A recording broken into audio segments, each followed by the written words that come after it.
Okay. President McDowell, all you. Are we ready? We're ready. All right. Good evening and welcome virtually to our November 10th regular school board meeting. Can we all face the flag and recite the Pledge of Allegiance to the East?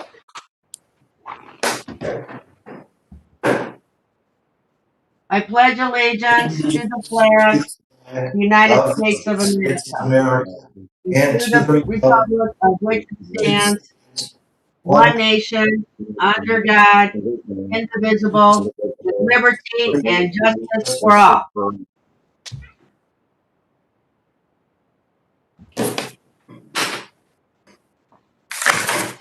Roll call.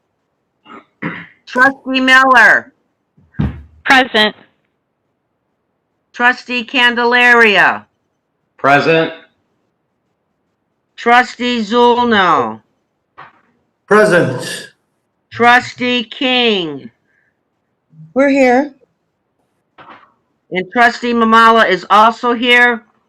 Let the record reflect all 5 trustees are present and the superintendent of schools.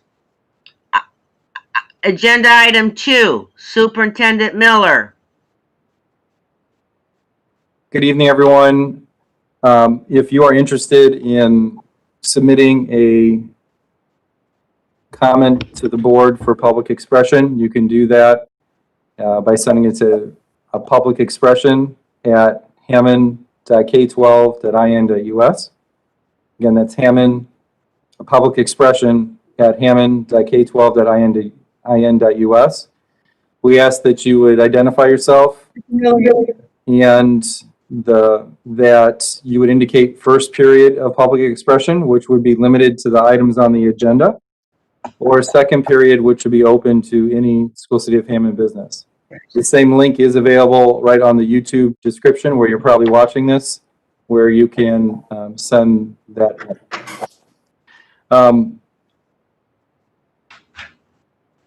Our first order of business tonight is the project status report on Hammond Central High School. If you would like to follow along, you can go on to Board Docs. David will probably be able to share his screen, but if you'd like to find it, you can go to the Board Docs off of our Hammond homepage, where you can always find all the documentation that we talk about at school board meetings, including the report that Skillman is about to give. With that said, I'll turn it over to David Yancey from Skillman. Thanks, Scott. Appreciate it. Good evening, everyone. Here to give you, maybe I'm wrong, but the last construction update for the year of 2020. So congrats on making it through another year, and I'm going to try to share my PowerPoint here. Can everyone see? Yes. Yes. Perfect. Okay, as usual, we have the progress key plan, photos, next 4 weeks activities, milestone dates, current on-site diversity, and the budget update. Here's the progress key plan. This is the north side of the building. In the pool, we're starting to paint in Unit J. In the main gym and the flex gym, we are starting to put up the gymnasium hoops and equipment. In the north academic wing, we are doing ceiling grid. And in the south academic wing, we're installing the flooring and working clockwise.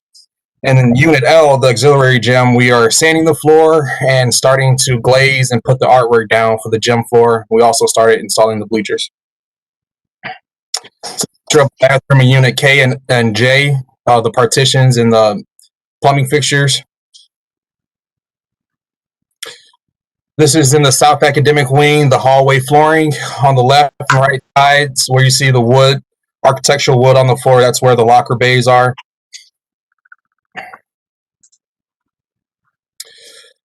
This is also on the south academic wing. The flooring in the classrooms are being installed. This is the stained glass for the chill room. This could be your student lounge, after school area, but it's a radius wall and that has stained glass. So very good touch by Schmidt Associates. Interior store fronts and glazing for the media center, 3rd floor, Unit C. You're breaking up. I am sorry. Anyone hear me okay? Yes, Yes. loud and clear. Thank you. So this is a side-by-side picture of the north side of the school. We're getting the side walkways poured with concrete.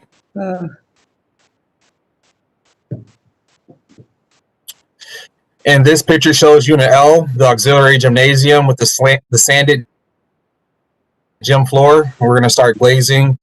As said previously, and starting the artwork, we also have the gym floors on the north, or the gym bleachers, sorry, on the north and south sides of the gym. This is the linear ceilings in the media center. Sorry. And light fixtures are going to go inside of the linear ceilings. Next 4 weeks, structurally, we're going to install elevators in the north academic wing, continue site work around the radius, pour concrete sidewalks for the south academic wing, finish installing exterior metal panels, install exterior glazing to window openings in Unit J, where the pool entrance. Interiors, install glazing for the media center, continue with the hardwood gymnasium flooring, continue installing kitchen equipment, installing the gym equipment for the flex gymnasium and the main gymnasium, installing the flooring tile for the hallways and classrooms in the south academic wing. So continue with that, and finish installing the bleachers for the auxiliary gymnasium. For the milestone dates, we are steadfast on the January-February bid date for bid package 3, and that may be combined with bid package 4 as well. So in the beginning of the new year. The project on-site diversity for the month of October, we had 44% minorities on the job, as well as 22% Hammond residents on the job. 44%. Here's the backing. There's an average of 49 people per day on site, so that's been declining as the project is starting to be completed. And that 44% minorities, they're about 10% African Americans on the job, about 5 people per day, 34% Hispanic, 16 people per day, and 27 white Americans, 56% on the job per day.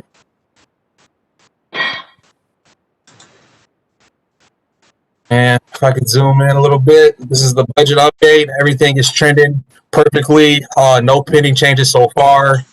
The maintenance projects are closing out, so we're nearing completion on there, and everything's going well so far.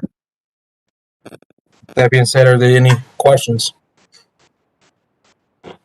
Did you drop, how do you do this, Dan? Did you drop off the hard copy of the report at the office? Can anybody hear me? Yes, I do have a hard copy for you, Trustee King. Well,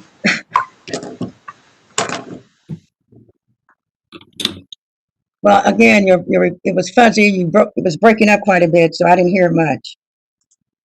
I'm sorry about that.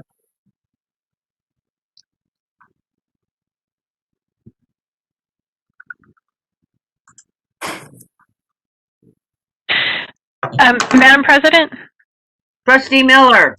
just one question. As it relates to our timeline, we're still on schedule? Yes. The substantial completion date is still June 4th with the building, and all that time we're going to plan on starting construction for bid package 3 around March, and with that bid date staying hopefully around the beginning of the new year. So, but the completion of the new school is June 4th. Very good. Thank you so much. Thanks for being with us today. Thank you. Appreciate it. Madam President, Trustee Zulno. I have one quick question, David. How safe has the job been in terms of injury rate during this entire period? Do you have any idea on that, or? We have no on-site injuries, no on-site sickness for COVID, and we've been doing pretty well in regards to injuries and OSHA, 0 OSHA violations as well. So, Very good. Thank you very much. Good job. sir, thank you. Yeah, it's coming along very nicely. With no injuries, no OSHA, no COVID. When you have individuals that are experienced and know what they're doing on a job, this is the type of results that you have and that you get. And the school is coming along very, very nicely. It's looking dynamic. I drive by it as much as I can and take a peek. But I want to thank you and all your team for doing what you have done. And it speaks volumes. It speaks volumes. Everything is above board. Thank you so much. And just to reiterate, the job is 100% union. They're trained professionals, and even though they are trained, we do have safety meetings every day before they enter the job site. So 0 OSHA violations. Excellent. Excellent. Well, you know what you're doing. Yes, ma'am. I hope so.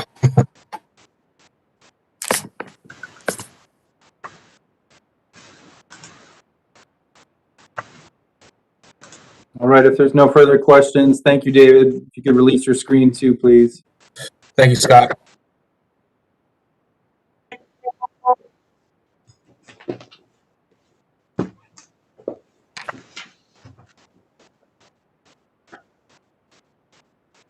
The next item that we have on the agenda, item B, that's listed as strategic planning. I met Dr. Brad Balch last year, and Dr. Green and I interviewed several different groups and companies to assist Hammond with the strategic planning process.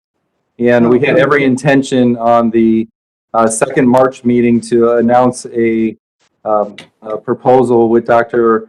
Brad to assist us with that, and then COVID happened. So we're feeling, though, we're at a point in time, though, where we're going to have a new board on January 1. And this is something that, whether some of it has to be remote or through things like this, that we need to pick up this process again. So Dr. Green, I know I asked you to reach out to Dr. Brad if you'd like to introduce him, and we can go from there. Well, I'd just like to say that after being able to speak with him, he speaks as someone who is going to be able to get us that foundation that we need, that framework that we need in order to begin our planning process. And having worked with several districts that are similar to ours, I believe there's nobody like Hammond, and I believe that we need someone who can come in and actually work with us and have that fresh, clear mindset to say, however it shapes itself, that's how it's going to be. And we found Dr. Balch to be that way. And so I am appreciative of him being so patient in us trying to get back with him. And he's here with us tonight. So I'm going to pass it on to Dr. Balch and let him tell you about himself.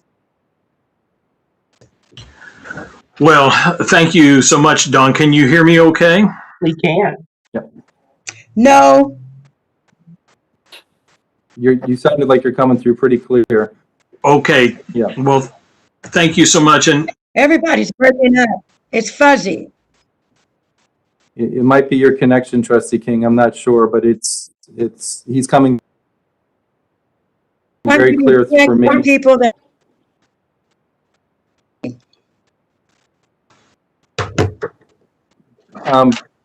Dr. Balch, why don't you go ahead? I think for the majority of us, you're coming through clear, and it's being recorded, so we're not voting on it. Very good. So yeah. WebEx is new for me, and I will get used to this platform. Will I be sharing my PowerPoint this evening, or will someone be sharing? Or do they have a copy? Miller, you have a Dawn, I copy don't have of a it copy. in your email? You do. Oh, I do. Okay. All right. Okay. One second, please. So Dawn, if you could help me, please. Do I share screen or share application? Superintendent is sharing it for you, and you'll be able to speak off of it, and everyone will be able to see it. Okay. That's perfect. So let me offer first a heartfelt thanks that you would consider working with me. It would be a great privilege to help the district develop those important cornerstones for strategic planning. I've been at this for about 20 years. One of the things that I remain very committed to is not offering a one-size-fits-all approach to strategic planning. I truly believe that districts vary greatly in their needs, and certainly I am excited to tailor a strategic plan that best meets the needs of your community. As a bit of a sidebar, if you look at the work from the National School Boards Association, they would say that in communities of public schools, and especially those that are more metropolitan, suburban, and urban, the keyword transparency seems to be of the greatest concern. And so I'm very intentional in my efforts throughout this strategic planning process to make sure that your community feels that they have a stake in that strategic plan, that the school board superintendent team is transparent in all that it does, and it would be a pleasure, as I said, to help your community and that through that transparency process as well. So is the PowerPoint up? I see. I found it. Just give me 1 second. Okay, no hurries at all. So just a little bit of a few things that aren't in the PowerPoint that might be helpful to you. When I started this strategic planning consultation many years ago, it wasn't uncommon to have 5 to 10 year plans, with many strategic plans being 7 to 10 years. We're seeing a period of time now where 3 to 5 year plans are most pervasive. And that's because we know that in 2025, we will be graduating the smallest Hoosier class of K-12 seniors that we've seen in decades. And there's just many forces bearing down on our communities and the public schools that serve our communities. And so being able to predict where we may be beyond 3 to 5 years becomes a very difficult proposition. As such, my work these days are generally in developing 3 to 5 year strategic plans. And so you may well find yourself wanting to only think out 3 to 5 years based upon your own situational context, but we can develop a plan for as many years out as you would like. While I said there's no one size fits all approach, this PowerPoint slide that you're seeing lists the basic constructs of a solid strategic plan, that we have an introductory statement that sort of frames the strategic plan. There's a background statement that would talk about all those involved, maybe the many interactions and the number of stakeholders that would have contributed to the plan. We talk a bit about the organizational structure when the plan was developed so that people have an understanding of how decisions are made. When we look at textbook strategic planning, the school boards, whether appointed or elected, typically take up 3 major first steps. The first is that they approve a strategic planning timeline and an overall strategic planning process. The second is the 4th bullet, and that is the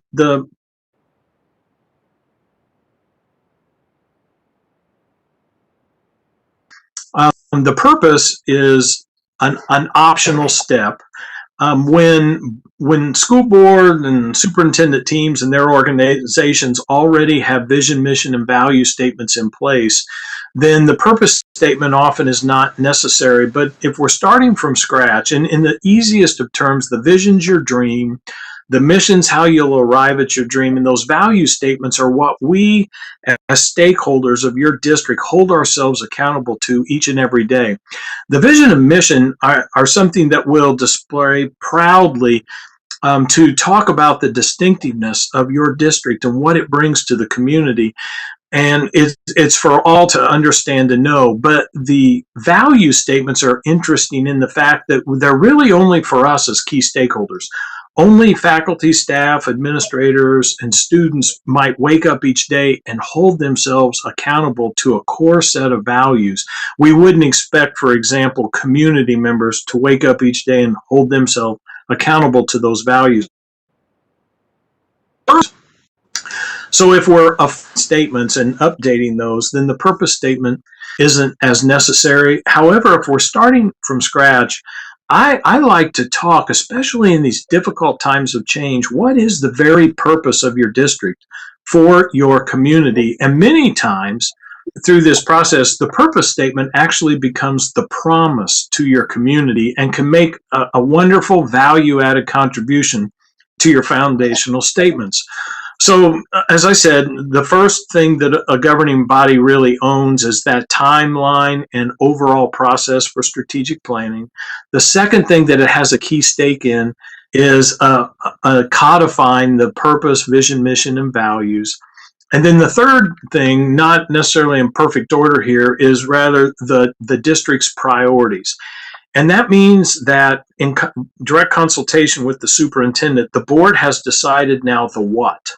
And at that point, it becomes the how. All right, so the board has decided what our core priorities are, nicely aligned with our foundational statements. And at this point, then a variety of stakeholders help address how we'll meet those organizational priorities. One of the ways that I offer, and again, this is easily modified based on your own district's needs, is I can conduct surveys that gets our finger on the pulse of your community and its many varied perceptions of the school district. Based on that, then we can develop either virtual or face-to-face opportunities to have focus groups and further develop the themes that came from the survey analysis. Scott, if you'd like to go ahead and fast forward, I'm probably talking through the actual PowerPoint, so Okay. So this is just to get us caught up to all those talking points. What I would propose is that we have an initial planning meeting, and of course, I'm most pleased to do that virtually, or we can do it face to face. But actually map out the length of time. One district I'm working with right now said we wanted a 2-year process because we want to make sure that our community's voice is valued. I have another district that I work with that said 6 months is our timeline, and by June 30 we want to be ready to go. And I've had other districts in the past that have said we're going to do this over the next couple of months rather intensively and be done. So one consideration for your district is the timeline that you would like to invoke, and I'd be most pleased to support whatever that would look like that serves your needs best. This slide talks about the Qualtrics survey. So it's an electronic survey, and I use the Qualtrics platform because only I, as sort of the researcher, can see the identifiable data, while all of you would push the survey out for a variety of community stakeholders to take. I would aggregate the data, and so that we could assure anonymity so that people could speak plainly and honestly about their perceptions of the district across a host of areas. Now, the survey is an optional piece. If you really want to work on transparency and you want to start from the ground up about how are we doing in our community, and how do we contribute to a bright and hopeful future for the district, then the survey is a great way to start. If you believe as a leadership team that you truly have your finger on the pulse of the community, then this step may not be necessary. Next slide, if you could, please, Scott. This is just some representative statements. I tried to include a couple that might work for a variety of stakeholders. We often, when I build the survey, they can tell us who they are, and that can be a duplicate count, such that you could have someone tell me, I'm a teacher, an administrator, and I'm also a parent in the district. And based on who they tell us they are, then a battery of questions pop up that help us understand their perceptions. So general climate questions like, I'm proud of this school, it's kept clean, I consider it safe, the district has a bright future, or my child has access to a quality education. So just a variety, and I've developed these in a way that you or a select stakeholder group that you identify could pick and choose from among these questions that best serves the needs of your district. All right, next slide, please. And then, as I had said, we could conduct some on-site or some Zoom focus groups.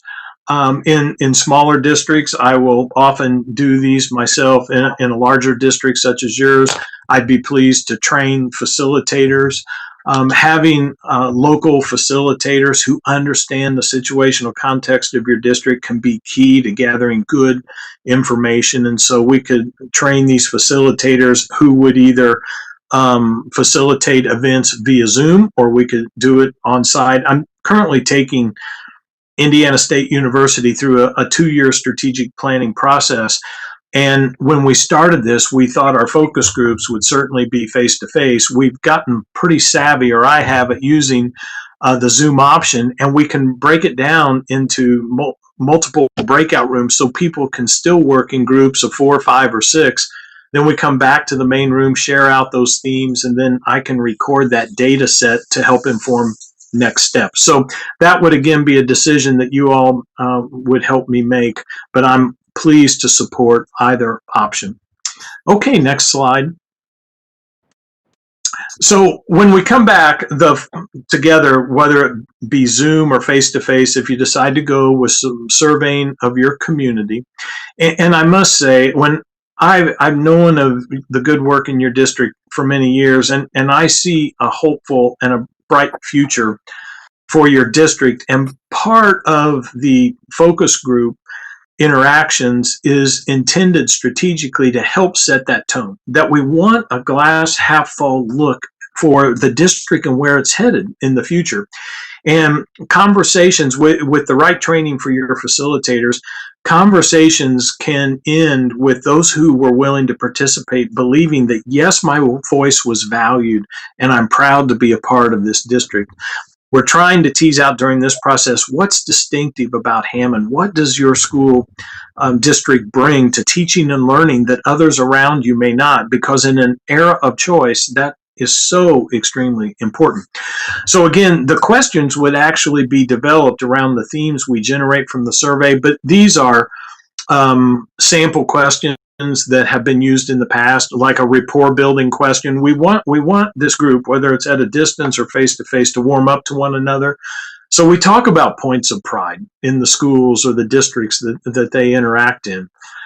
We might have a climate question, like, what do you think are the greatest challenges facing the district at this time? For students, one of the bigger points that generally comes out of the survey data across the state right now is that consequences for breaking rules aren't always the same. And so I'll sit and talk with them about what does that mean, or what does that look like in your building? And for teachers or administrators, how's the level of trust between administration and teachers? And we'll talk about those things as well. It's a semi-structured protocol, meaning that the questions are not closed. I'm really not looking for yes or no answers. In a semi-structured format, the questions are very open so that we might head down different directions. Now, I do offer one-on-one sessions. There may be individuals who don't believe their voice could be valued in a larger group, or they may have things that they want to share that they're not comfortable. And so one-on-one opportunities are always an option. But what we find in strategic planning is that the worldview around this is more of a constructivist view, meaning that we make our best knowledge together. So I would always encourage and believe to see this as a highly collaborative process. Next slide, Scott. And then we would come back together, and what this looks like is again up to the district. In some districts, we might put together a strategic planning committee that would have representative composition from community, the school board, administrators, and others. It could be that it's the board administrative team that considers this information. That would be something I'd want to vet with all of you and decide upon that best serves your needs. But at this point, we take the focus group data, the survey data, and we come back together to better understand the impact bearing down on the district. Now, at that point, we, as the second bullet suggests, we develop the foundational statements. I know specifically now with South Bend schools, I've been using the electronic venue to vet each step. So we might develop our core values, and then we push them out for broad stakeholder feedback, develop the vision, the mission, the priorities, and in each step we're using an electronic venue to ensure that the community's involved in having a chance to weigh in.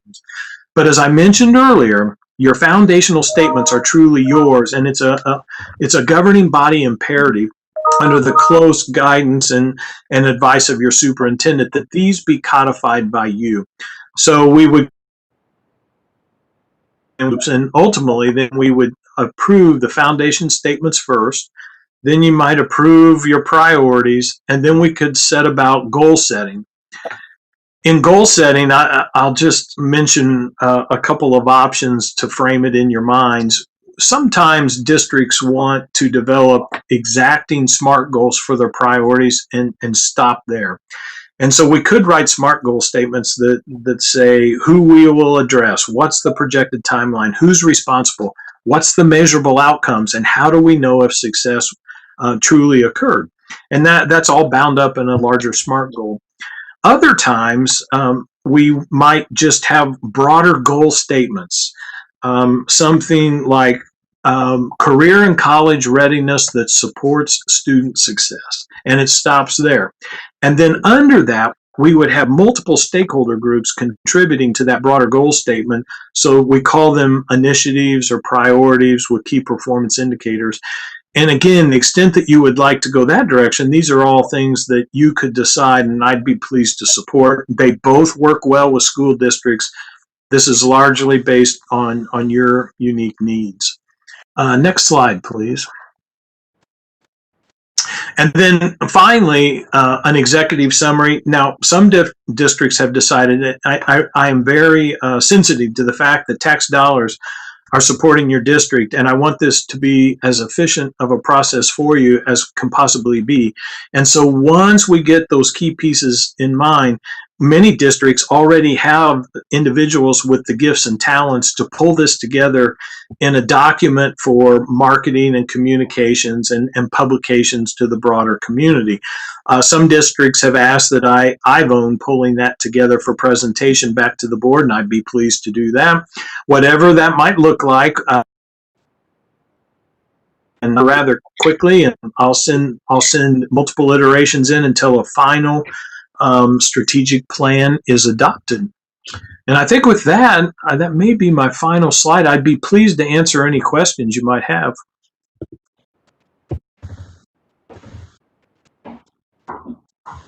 Trustee, Madam President, are there any questions? Madam President, Yes.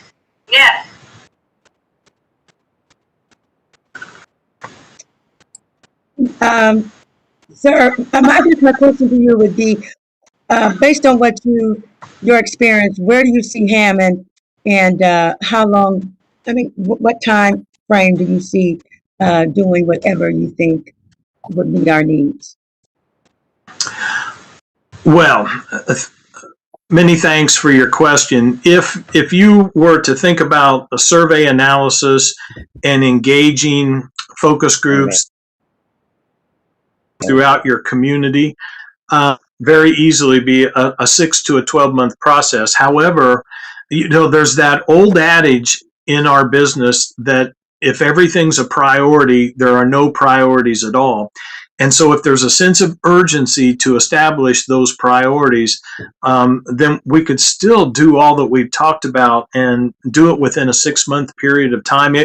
I think it might be highly doable to begin the conversation and lay all the groundwork in, say, November and December, and begin this in January and conclude by June.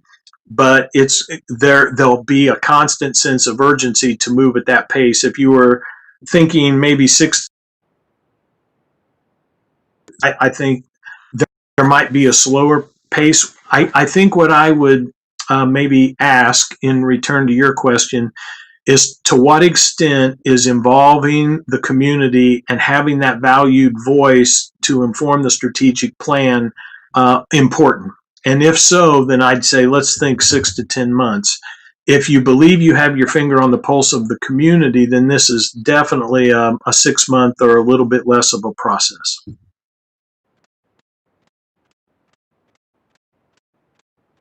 Well, Madam President, Trustee King, thank you. Well, who would make that decision, whether it be 6 months or 10 months? So as I mentioned earlier, great question. the three main tenets that school boards, whether elected or appointed, really take up and own is the timeline, the process, the foundational statements, and the priorities of the district. So my advice to you is that in direct consultation with your superintendent, that this board would decide the length of time and the sense of urgency around the strategic planning process. The other way that we could approach this is to take that off the table temporarily, and let's talk about in an initial meeting all that you would like to accomplish, and then I could maybe advise you on what a suggested length of time would be based on that. Madam President? Trustee Zulno. Yes, sir. A very interesting presentation. I appreciate it. My question to you is, with the COVID issue that is continuing on at this point, how far has it delayed you on some of your previous work during this time? Yeah, so with it's just delayed me most every step of the way. We took several months off with South Bend, and we were just ready to put forward the priorities and start the goal setting. And what we've come around to, the two, I'm trying to use representative examples of larger organizations. With Indiana State and with South Bend, we are back and fully engaged. And it has caused me to get rather savvy using the Qualtrics survey platform and other digital venues. And so I believe that even if we got back to something we all would consider normal, efficiencies have been gained, ways to gather input and make sure that many voices are valued using technology as opposed to all of it being face-to-face. And so I think we've learned some good lessons. I do believe that it's slow because as all this data is collected via surveys, I use a software system that helps me develop my themes, and it just takes a little bit longer, but I try to be responsive to your needs and move as quickly as I possibly can. Great question. Thank you. Thank you, sir. Are there any further questions?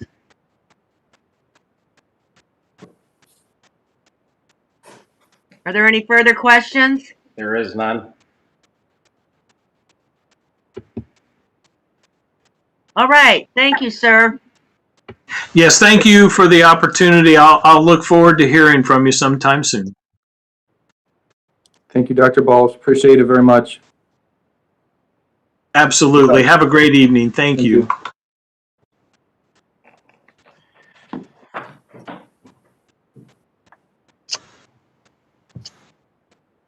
All right. For some of you who maybe saw an earlier agenda, we were going to have the Clark sectional soccer team come in front of the school board tonight. That switched to virtual. They decided they would rather wait till they can be in person again, so that that presentation was removed from tonight's agenda, but they will be back whenever we're in person for their sectional championship. So the last presentation for tonight then is introduce our Director of Technology, Ken Benich, with an update to how we're doing with providing internet access to our community. Thanks, Superintendent Miller, trustees. I want to share tonight some steps that were taken to help promote digital equity and address the homework gap in our district. As you know, we've, with the shift to e-learning, we were able to issue Chromebooks to our families, and we're still doing that on a daily basis. Starting last year, we were approved for the 1 million project. That helped us acquire 500 hotspots, devices at no cost, and then we paid a small fee for 200 more devices. But all of that has 10 gigabyte of free monthly internet access to our families. Sprint and T-Mobile have merged, so they're going to phase out the 1 million project. However, we were recently accepted into T-Mobile's Project 10 million. That's our new program working to connect every student across the country. We were able to secure 1,200 hotspots for our families, and we just started distributing those today. While we understand that hotspots aren't great for a lot of video that we're doing, and if there's multiple students trying to connect, it really slows it down. So tonight, we'd like to introduce you to WOW. We've partnered with WOW this year as they became the vendor for our internet access and phone service. One of the first things that we asked them when they took over our internet is what can they do for our families at home? They didn't have anything at the time, but now they do. So we're excited to introduce you to Jill Stark from WOW, and she's going to discuss what WOW can do for our School City of Hammond households. So Jill, thanks for being patient. Yes, thank you so much, Ken. Thank you all for having me. I appreciate it. I'll start by saying we very much appreciate your business and the honor of serving you for your internet and voice services.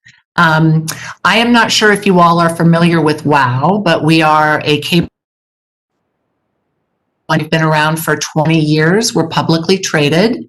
We operate in 19 states and are a very proud local provider and alternative choice to the larger cable companies that I know you all are familiar with.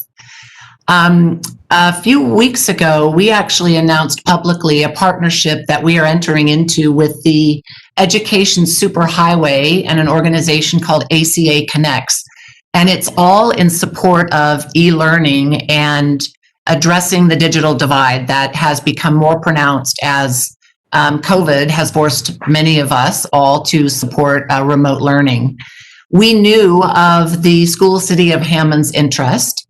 And so as soon as we developed the foundation for the program, we reached back out to Ken and team to provide an overview of what our program is going to look like and to determine if there is still a need amongst the student population in School City of Hammond District. So we've got some information, and I'm not sure, Ken, do you want me to share that? I think, oh, you're sharing it. Great. So I'll walk you through essentially what the program will look like. It's very similar to some of the other cable providers programs in an effort to support e-learning. But basically, the student households that are eligible for the National School Lunch Program and who live in a WOW service area in Hammond and who are not currently a customer of WOW's would be eligible for our Internet Select 30 program that will be available starting on November 30th. So we are committing to a program that is easy to enroll in. We won't require any contracts. We will not do any credit checks. And we also will commit to not marketing to these households that are part of this program, as we often promote additional services that we sell. The Internet Select 30 is a 30 meg broadband connection with 30 meg down and 5 meg upstream. It will be $9.95 per month. That does include a cable modem that does have Wi-Fi capability. However, if a student has their own cable modem and they would prefer to use that, that's fine as well. But the $9.95 price will include a modem. We will schedule an installation appointment and we can do a contactless delivery of the cable modem, or we can help facilitate the installation of that service, whatever is preferred. We will offer a dedicated 800 number to order service, and we'll of course offer 24/7 technical support for any of the students that need that. There are no data caps on the service, and we are hopeful that if we agree this makes sense for us, that we could sign the memorandum of understanding and maybe agree to some communication that would support probably a November 30th launch date, so we could start signing students up to give them the broadband connection that they need in support of their remote learning requirements. So that's the program at a very high level. I'm sure there are some questions. I'd be happy to take those. And Ken, I guess I would ask, is there anything that you think I've missed? No, so later on in the meeting, we'll have asked you to approve the MOU with WOW. What we'll be doing is sharing the addresses of our families so they can send the package information, but no other information will be shared. You have any questions for Jill or about the program? I have none. Great. Thank you, Scott. Thank you, board. Thank you. Thank you. Thank you very much. Thank you, Joe. Appreciate it. Yes, thanks for having me. Thank you. Thank you. Madam President, Trustee King.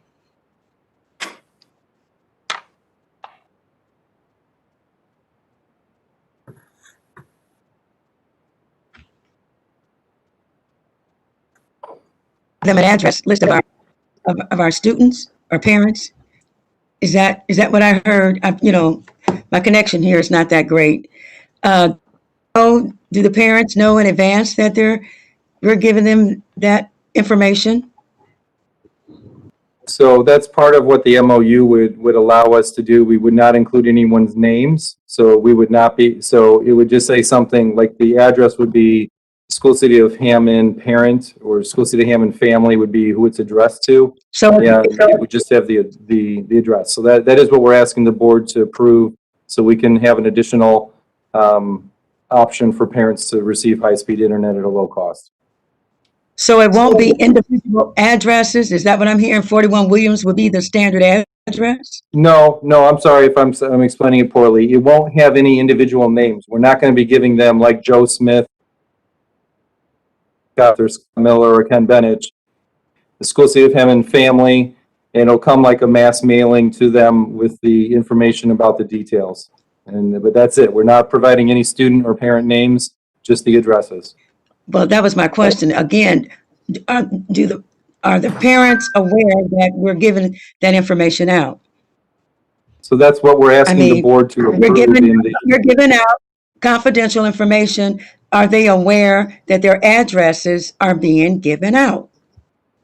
So it's not tied to any individual person. That's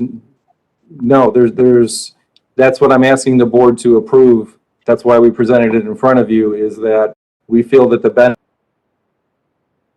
benefit of providing this service, potential service to the families, makes sense to go ahead and send it out. And rather than sending it out to families that don't qualify, because it's only families that they could do a mass mailing to everybody in Hammond, but the only families that qualify are School City of Hammond families. So they're essentially asking us in partnership that, hey, this is a service that we're doing specifically for your families. Can we have the addresses? And I personally think that's a reasonable ask. Madam President?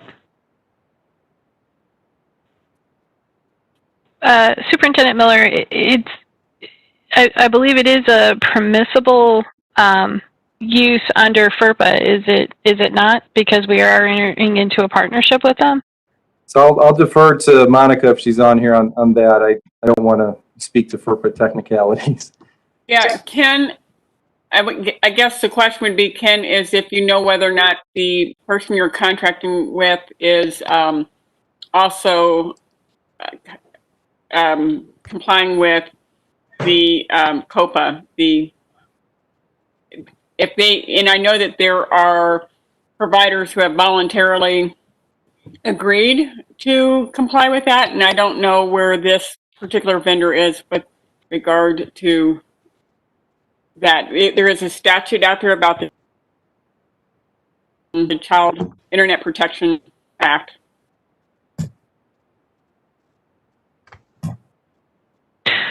I'm sorry, I don't know what to say about that. My other question would be on, or does it make more sense for School City to actually distribute that information to our families?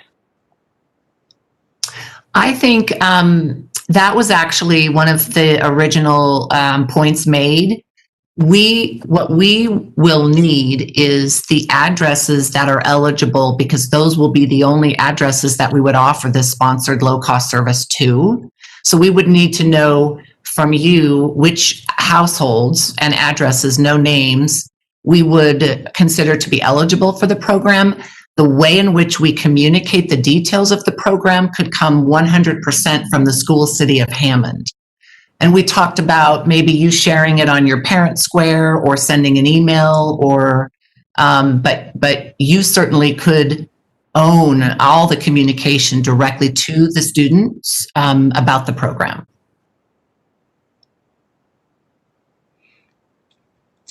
Yeah, Well, is sorry. first said, Madam President?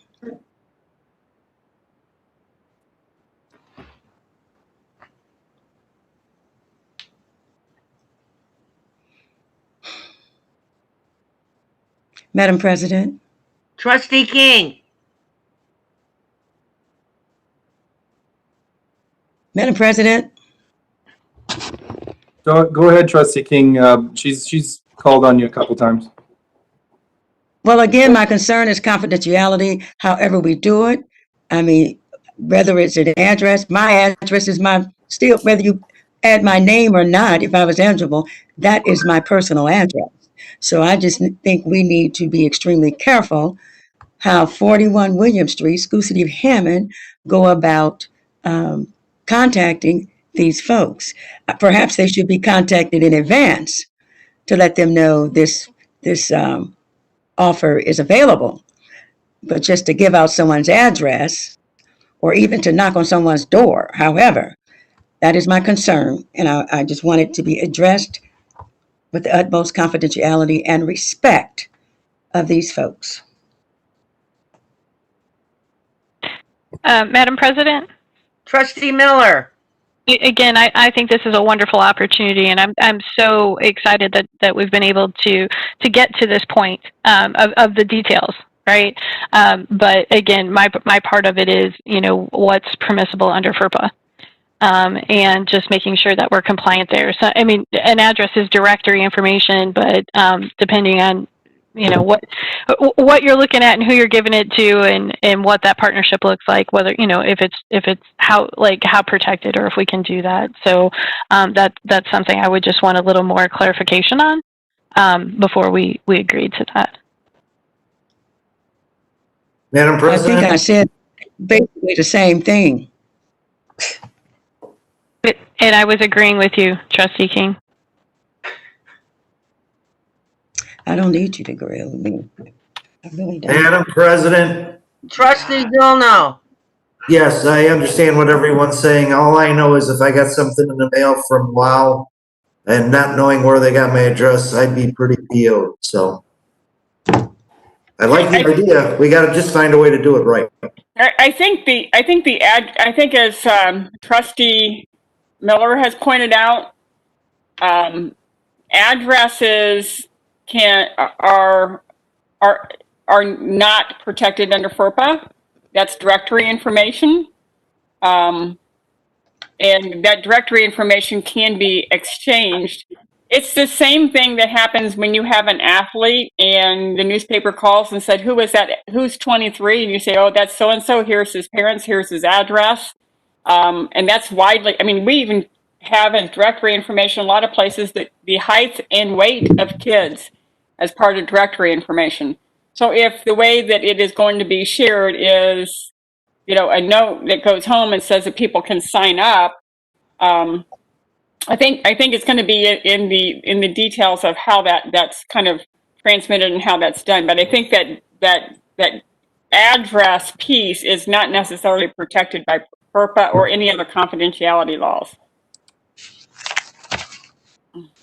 I think the other concern is just making sure the vendor is keeping that information confidential. They hold that information. They don't release it to a third party. That's the real key. Yes. Is that written? Madam President, is that written?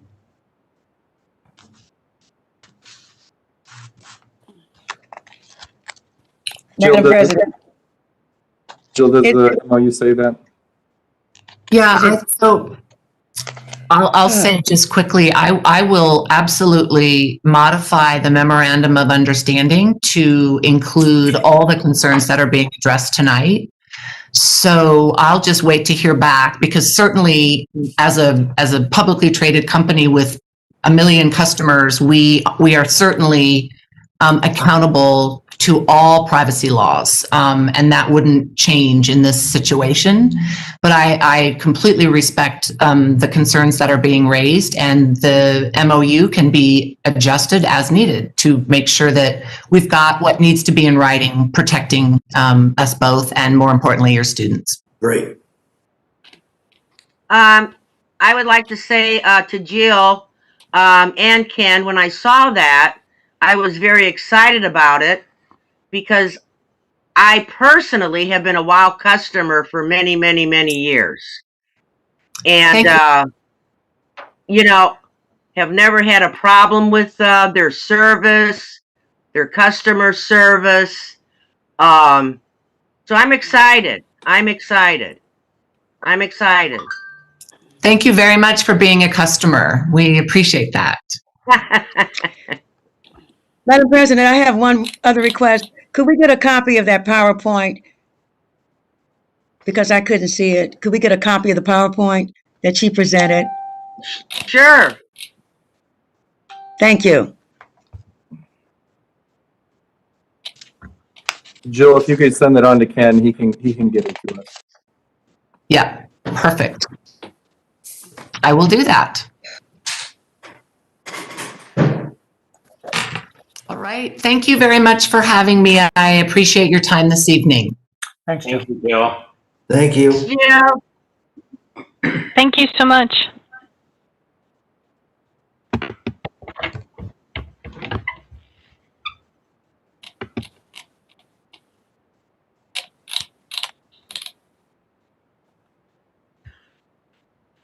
Okay, that completes all of our items under number agenda 2.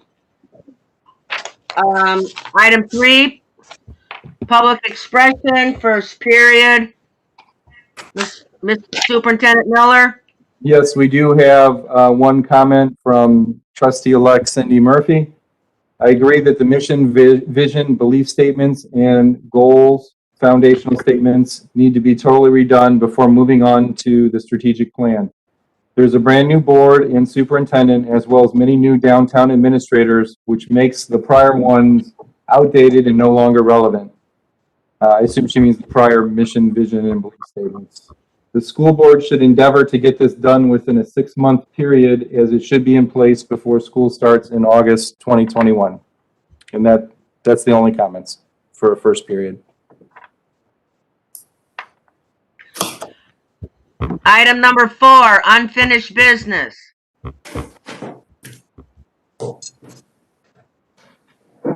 Have done.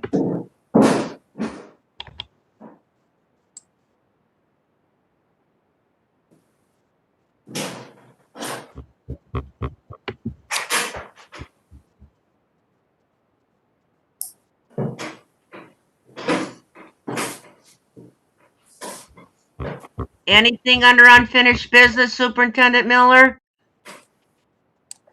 I have none. Okay, I didn't hear you. I'm No sorry. problem. All right, item number 5, the consent agenda. Trustees, you have received in your board docs items A through C under the consent agenda. Madam President, Trustee Miller, I'd like to make a motion for the approval of the consent agenda, items A through C as presented. Second. there has been a motion and a second. Is there discussion? Discussion? Trustee King, Discussion? yes, Trustee King. I would like to read into record the accounts payable docket register for November 10, 2020. The claims are $2,740,000, $641.42.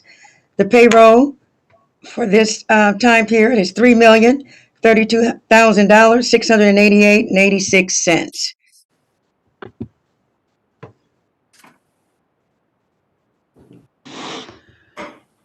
There has been a motion, a second, and discussion. Roll call vote. Trustee Miller, Yes. Trustee Candelaria, Yes. Trustee Zulno, Yes. Trustee King, Yes. and Trustee Mamalo also votes yes. Items A through C under the consent agenda has been approved. Agenda item 6, new business. Superintendent Miller. Trustees, before I ask for your approval for the donations, one of the donations on there is in memory of one of our employees, Laurel Clinton, and their family has asked me to read a small paragraph about the donation. In Laurel Clinton's memory, we'd like to make a donation to the School City of Hammond's lunch program. Laurel lived her life in Hammond, going to Caldwell, Morton Middle, and Morton High School, class of 1970. An active member of PTA, stated life recipient, and supported the Hammond robotics team while he was on the team. She continued to be a PTA member all these years. She continued to support our classrooms in many ways. She also helped out with students in need through food pantry collections, school supplies, and miscellaneous items students may have needed. We had just had a conversation on what a wonderful job our food service was doing during the pandemic. What better way to honor Laurel's memory than to continue to support children through helping in a time of need? Thank you, Jerry and Terry Clinton Childers. With that said, trustees, I would like to make a recommendation to approve the donations as presented in board docs. Madam President, Trustee Candelaria. I would like to make a motion for board approval of donations as presented. Second. There has been a motion and a second. Is there discussion? There is none. Roll call vote. Trustee King. Trustee Yes. Zulno. Trustee Candelaria. Trustee Miller. Yes. And Trustee Mamala also votes yes. Item A, board approval of donations has been approved. Item B, Trustees, I am recommending the approval of the extracurricular purchases as listed in board docs. Madam President, item B, is there a motion? Madam President, Trustee Zulno. make a motion to approve the extracurricular purchases as presented. Second. Second. There has been a motion and a second. Discussion. No discussion. Roll call vote. Trustee Miller. Yes. Trustee Candelaria. Yes. Trustee Zulno. Yes. Trustee King. Yes. And Trustee Mamala also votes yes. Item B, board approval of extracurricular purchases has been approved. Item C, Trustees, I am recommending the approval of the Go Solutions contract to provide Medicaid billing services for qualifying special education students. Qualifying special education students. Madam President, Trustee Miller. I would like to make a motion for the approval of the Go Solutions contract as presented. Second. There has been a motion and a second. Discussion. Roll call vote. Trustee King. Yes. Trustee Zulno. Yes. Trustee Candelaria. Yes. Trustee Miller. Yes. And Trustee Mamala also votes yes. Item C, approval of the Go Solutions contract has been approved. Item D,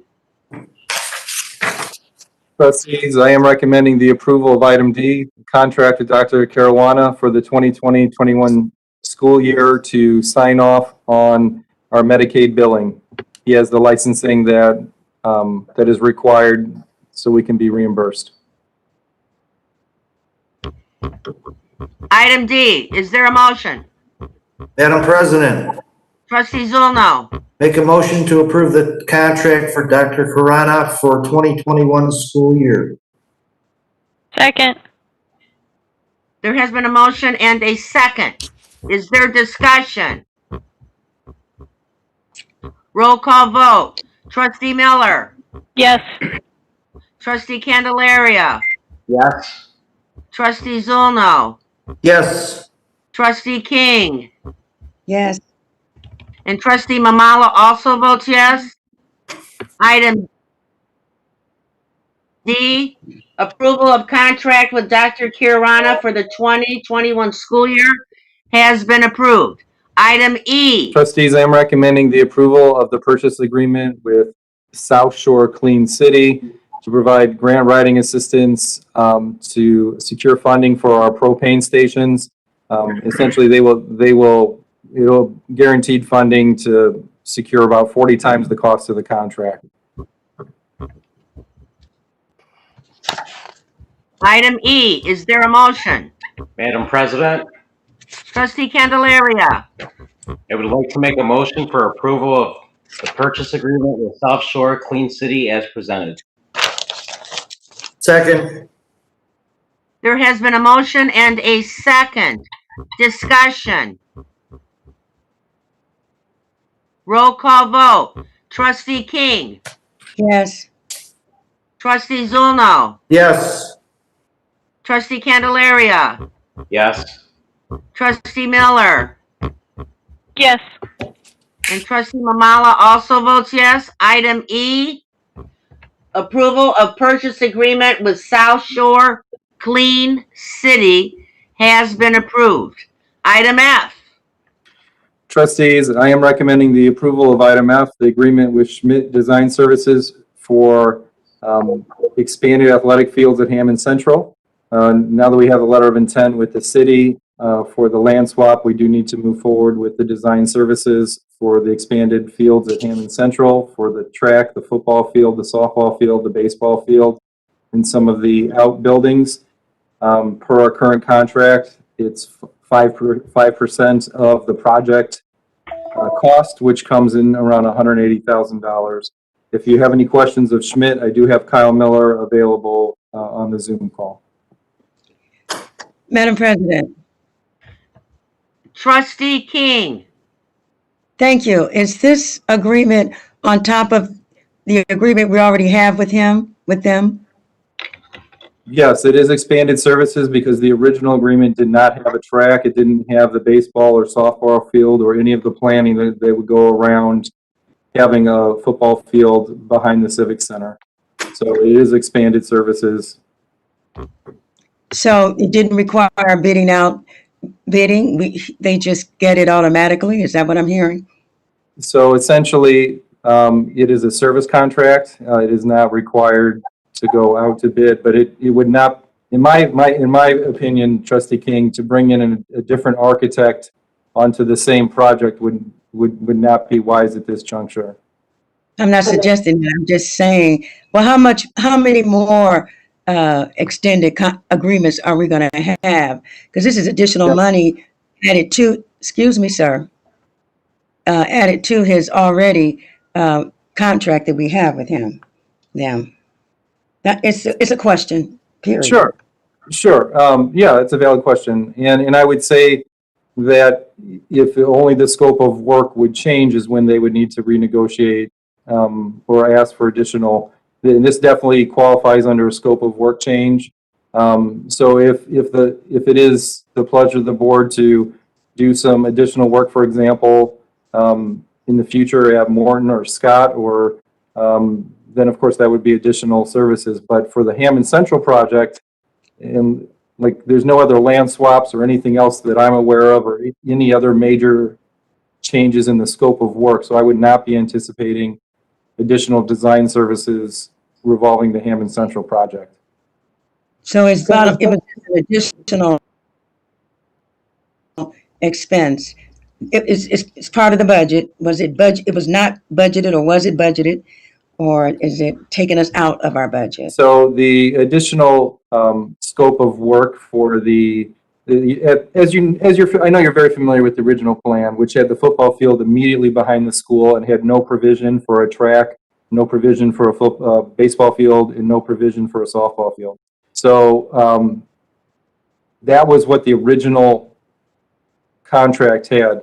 They're estimating that the cost of this project to add in the fields and the track and everything that goes with it, around $3.8 million. And so 5% of that is where you get around the $180,000 mark. And so we are taking things like our contingency money, and some of the all schools money will be ultimately where we find the funding source. So no, it couldn't have been in the original budget because we didn't know we were going to have this opportunity to basically expand the footprint of the school to include all these things on the property. Well, does it take away for any hope of getting saving energy costs that we have been talking about since the day of this project? So, well, I always want to be straight with you. So, likely the remainder of the contingency money would have to go to the expanded athletic fields. It doesn't mean the way they constructed the energy is that the roof has the supports that if we wanted to add it at another time, that could happen. But no, there's not extra money set aside for that. There hasn't been extra money set aside for solar in the project budget for the entire time I've been superintendent. That So changed. the issue of solar energy is just out the window. Is that what I'm hearing? I'm suggesting to you that the entire time I've been superintendent, the decision was already made. Promised at the table. Something that was discussed at the table. We left the table understanding that we'd have solar energy. So that's out the window. Again, that decision was made by the prior administration. It's never been in the budget in the past year and a half that I've been here. And Well, it was in the budget. It was supposed to be in the second packet. I disagree with you, sir. When I spoke to Scott earlier on this, it was in the budget. when you Not as much money as we had hoped for, but there was some money budgeted for solar. Because I asked which package would it come out of, and he indicated it would be this package that's coming up now. So Scott, we have to revisit that.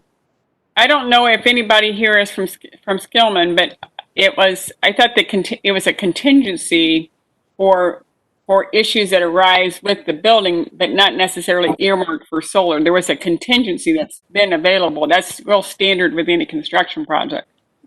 Yeah, Monica, I'm on. Chris with Skillman's on. We did not, when we left that table, there was no talk of contingency. There was talk of that it would happen. And No, as we're going along, I was at the table. I was at the table. The last we left the energy discussion was with board member Zulno, who even said at the very end of the project, let's reevaluate all the contingency and see if we can fit in solar. Well, that's my whole point. We're trying to fit in something that was initially promised to the community. Fit in, fit in. That's sort of disheartening when you leave the table. I am I don't know speaking. that was ever part of the original bidding out on this. Well, we can dance around this all we want. I know when we left the table what was promised. And here we go again. Broken promises to the community.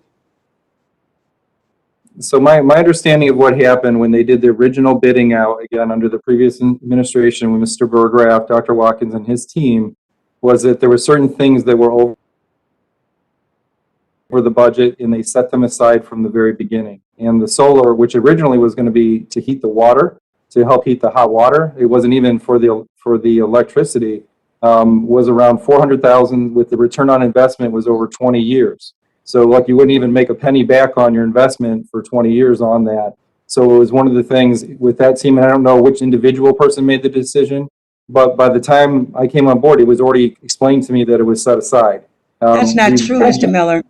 That is not. I'm not making it up. There was, why would I make it up? Whether you're making it up or not, that has not, that, what you just conveyed to the community now was the first time. So we could just move on. It's typical of what happens when you sit at the table and you expect one thing and you get something totally different. Well, I think they wanted a wish list from the community of the things they would like to see, but when they actually It's not a wish list, cost out, Mr. Miller. You are minimizing, you are simply minimizing my concerns. It's not a wish list.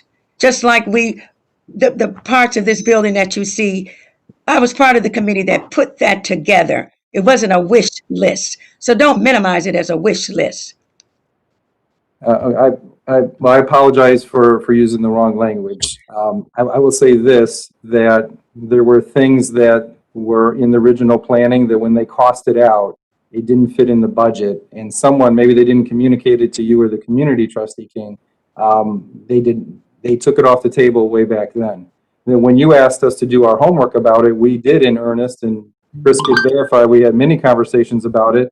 And we even asked a potential vendor to draw some schematics, which were presented to you at the start of the summer, of what an electrical thing would look like and the payback on all of that. And in my understanding of the board direction at that time is what Chris recalls, is that we would wait and see until the project was done if there was money left over. Because the infrastructure of the roof is there. They don't have, like, if we wanted to add panels at a future date where they become more cost effective, where the return on investment becomes much less than 18 years, 25 years, then it's something that can be added. But even for the electrical return on investment, if you recall from the presentation, it was not any time, I believe it was 18 years out before you'd even get a penny back on that. Superintendent Miller? President Momar? I never remember solar even being mentioned when the whole high school initiative was discussed. And I was also on that committee, and so were my previous board members. So there's nothing hidden, nothing unbroken promises. That's all poppycock, and I'm tired of hearing it. Nothing was agreed upon. Well, I'm sure you were not part of that committee. We've been through this before, Trustee Mamala. You were not part of that committee. You're part of your I'm talking. I'm talking. There was not. You had your time. There was nothing. There was nothing agreed upon. Solar panels or energy. The footprint of the new high school is tight. Now, again, we are in, discussions with the city about laying the football field. Discussion was always about having a track, having all the other bells and whistles for sports. But not one person was involved with the planning of the new high school. We all were involved. And I never heard of any solar ever. And this board and the previous board didn't agree upon any of that. All right, moving on. Trustee Mamala, for the record, you were never part of that community. Oh, really? Really? Yes, really. We've been through this before. I'm talking. We have been through this road before. You or none of the board members, previous board members, was on that committee. Now, we've been through that. For you to sit here and say that is an ultimate lie. It's simple as that. Madam President? Everybody Madam always President. heard everybody else about lying, about doing this. Madam President. Everybody else is. So we're moving Madam on. President, We're moving I call on. the question, please. There is no question. I made a statement of fact. I'm calling for a motion. I call the question. I call for an end to discussion, and let's just move forward with a vote. Trustee Miller, I think it is a point of order to get you back onto the agenda. Thank you, Attorney Conrad. Know it all. So do we have a motion? If Nope. not, I'd like to make a motion. Thank you. Okay, trustee Miller, I move for the approval of the agreement between Schmidt Design Services and, for the expanded athletic fields at Hammond Central. And there has been a motion and a second. Discussion. Madam President, Trustee Zolno. one quick question, Scott. Yes. This is not a fixed fee contract. This is a 15% of the total bid, and that could be revised either up or down based upon the final cost. I believe it's 5% of the cost, not 15, but Yeah. Kyle, would you like to take? Yeah, I think we would fix it right there. I don't expect, I mean, we have a budget to live with, of course. Those numbers from Skillman we think are pretty good. We would not come back and ask for more fee if the costs go up. If you bought, another 10 acres and asked for a field house or things like that, of course we'd talk, but no, if the cost estimate goes up or something like that, we'll stick with the number we have. Thank you. Thank you.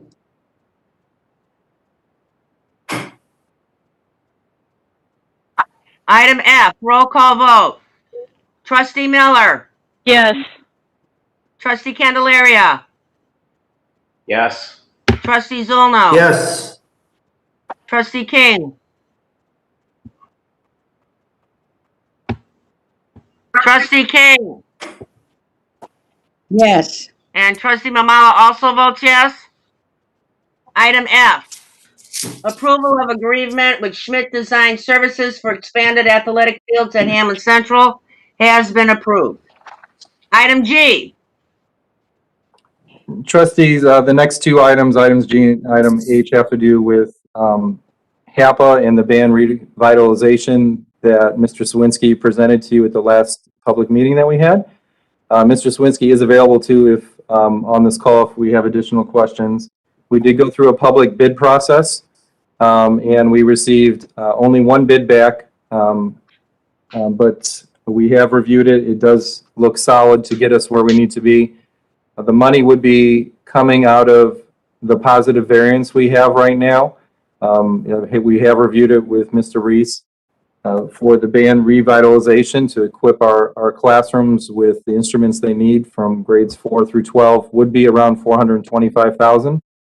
So it is a big ticket item, but it is something that, Hammond is known for the arts, and this is, by my recommendation, is what we need to get that equity across our programs for our music programs.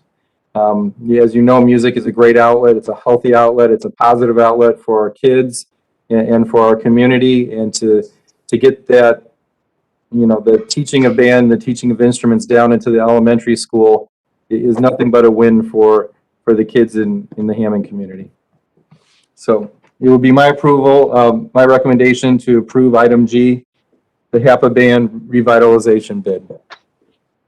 Madam President, trustee Candelaria, I would like to make a motion for the approval of the HAPA band revitalization bid as presented. Second. there has been a motion and a second. Discussion. Discussion. Will the instruments be rented out? Mr. Sawinski, would you like to jump in, please? Sure. The instruments would be rented out depending on availability. So I can't give you that answer until we know what instruments will be needed for the current band program. We do charge a nominal fee, but we never hold to it because we never want to withhold a student from having an instrument.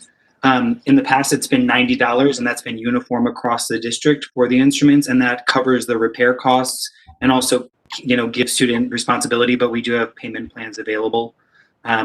We kind of needed you all to approve this step before we determine our next step in securing and taking care of the instruments and being responsible caretaker. Did that answer your question, Trustee King?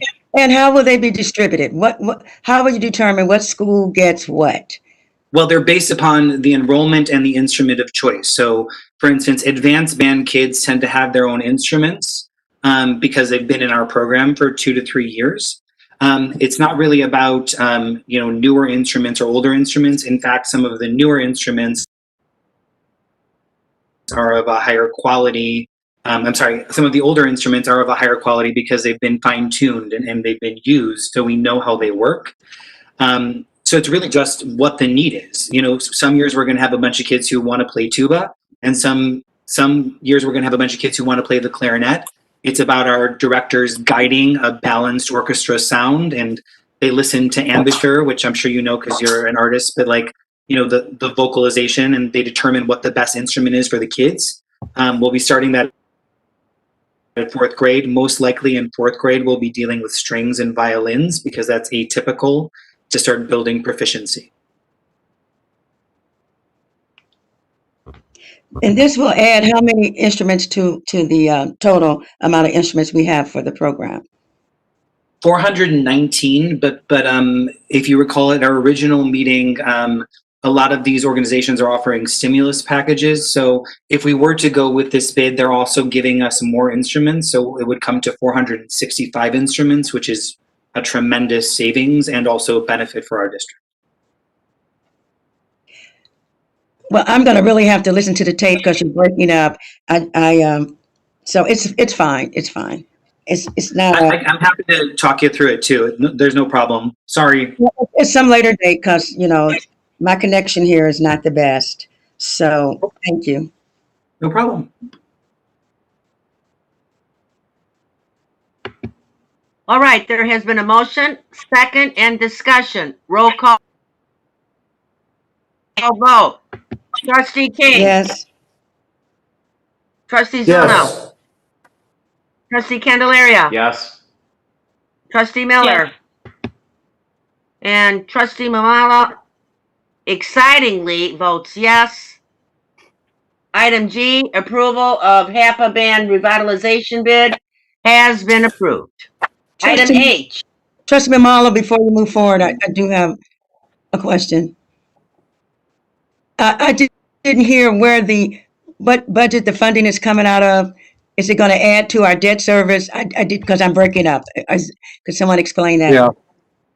Yeah, it is not going to our debt service. It is coming out of our positive variance from the education fund to fund the purchase. So that $500,000, does it reduce our reserves? Well, yes, in a way. I mean, any purchase we make in some level, you could say we're not going to put that cash, just like you would personally. That cash isn't going to go to reserves if you choose to expend it. Yes. Thank you. Item H. So the second half of getting where we need to be is to consolidate our repair contracts, which were across multiple different vendors across our different buildings, to get the best deal possible for the repair of our instruments. Some of that comes out of the rental fee, some of it comes out of the HAPA budget. But I am recommending trustees the approval of item H, HAPA band repair contract from MyNet Music. Madam President, Trustee Candelaria. I would like to make a motion for the approval of the HAPA band repair contract as presented. Second. There has been a motion and a second. Discussion. Roll call vote. Trustee Miller. Yes. Trustee Candelaria. Yes. Trustee Zuno. Yes. Trustee King. Yes. And Trustee Mamala also votes excitingly yes. Approval of HAPA band repair contract has been approved. The last item is item I. Dave, as a point of clarification, under the MOU that's been proposed, number 4 reads, "School City shall notify eligible households of the availability of the Internet Select 30 offering and shall provide interested households with a code to use to sign up for the service and instructions for contacting WOW to enroll." So we would not be sending a mass marketing. That's my mistake for misunderstanding that part of it. We would be using our communication system to notify people and essentially provide a code. So if they chose to sign up, they could go online, enter the code, and then they would receive the deal. Madam President, Trustee Zulno. if you'd refer to item 3, in order to determine eligibility, school city shall first provide WOW with the addresses of all students in the school district who qualify for the National School Lunch Program. For us, that's 100%, since all of our students qualify for the National School Lunch Program.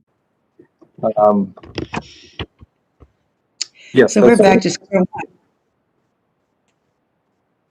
Well, they do have to have a way to make sure they're a School City of Hammond family. Like that's just part of their business. Like they're not doing this. So, for example, I live in Hammond, that I can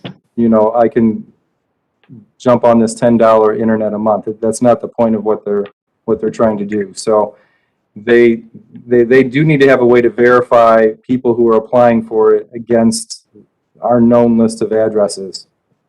I don't see any other way around it. I mean, if we want to wait into the next meeting and Monica can look at it,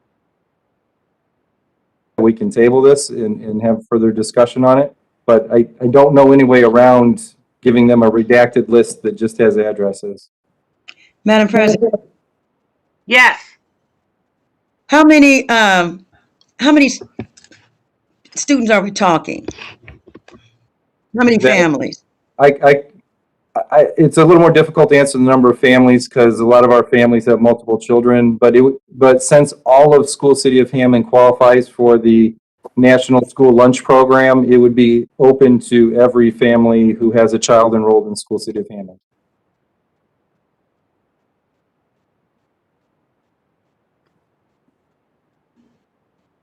Well, I guess my question is, Madam President, Trustee King. my question is, how many of our students do not have this kind of service? So, I can ask forever. yeah, Mr. Benich, I know you're still on here. The last time can you maybe talk to the demand that we've had for hotspots? So it's a little more difficult because the quality of service of a hotspot versus actually having a dedicated line to your house is not the same. Hotspots, especially if you're a family that has multiple kids and you're sharing one hotspot, it really tasks the bandwidth. But if you could answer Sure, the trustee's question. We've done surveys in the past and found that anywhere between 5 and 8% of our families do not have internet at home. But the questions are changing a little bit because a lot of families use their parents or their grandparents or guardians' phone as internet access. So when we switch to, do you need a hotspot because you're not able to do your schoolwork during the school day, we've had over 1,500 requests for that type of service for our hotspots. So from that, we can deduce that there's probably a lot of families out there that aren't able to have broadband at home. So this would help fill that gap. Madam President. Madam President? Yes, me or yes, Trustee King? Yes, Trustee Miller. Mr. Benich, if we didn't get this agreement till late this afternoon, so I was just kind of looking over it again. It would actually also be a way possibly for families to save money, right? If they were like a current WOW customer or they had service with someone else, could they shift into this plan? They cannot be a current WOW customer, but any other, that's why they would need to have that address list because those people would not be eligible for this. If they're a current WOW customer. Okay, but if they were with another provider, it could be an opportunity for them to save money. It would just be Thank you. How can hell? Oh, Jesus. Madam President. Trustee King. Thank you. Again, if you're saying 5 to 8% children don't have this device, so that's roughly 5 or 8% of 11,000. We're talking 800 families that are possibly not connected. If they're not connected, how are they doing, e-learning? I mean, that's a concern of mine. And I'll take 5 to 8% is a concern of mine. It might not be yours, anyone else's, but it's a concern of mine. Trustee King, so our it's a multifaceted solution, and one of the ways we've gone about it is the hotspots and providing hotspots. So initially, we got 500 free hotspots from the 1 million project. We were able to purchase another 200 hotspots. And then the hotspot availability dried up because everybody was trying to get them.